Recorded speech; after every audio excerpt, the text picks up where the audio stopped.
So yes, good morning. I'm David Phillips. I'm the Deputy Scientist in charge of the Hawaiian Volcano Observatory. So good morning. As everyone here knows, the Mauna Loa eruption continues this morning.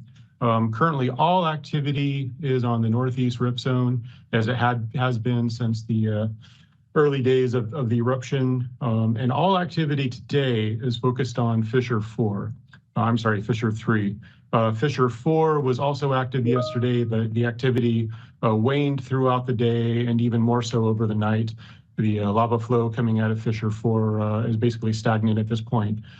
So at this point, we're only dealing with one active fissure, which is Fissure 3, and one active lava flow, which is coming from Fissure 3. As of this morning, a little after sunrise, our field crews reported a distance measurement of about 4,400 meters from the Daniel K. Inouye Highway to the flow front, which translates to about 2.73 miles. So a little bit of progress overnight, but not much. Now that the flow is on the flatter ground, as Ken has been saying over the last couple of days, it's really slowed down and is currently spread out along a wide flow front. So that's pretty much it in terms of the current activity. HVO field crews continue the mapping and the sampling and the characterizing of this eruption.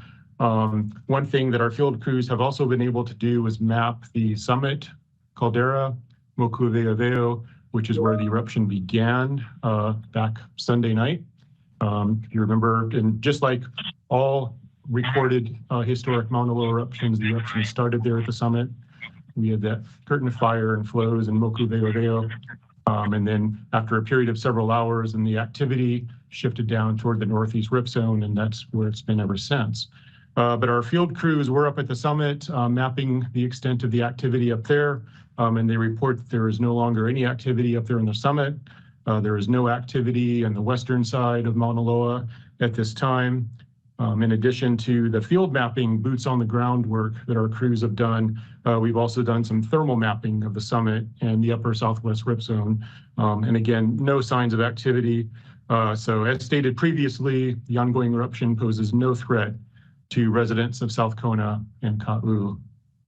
And circling back, all activities on the northeast rip zone, and the current lava flow is emanating from Fissure 3.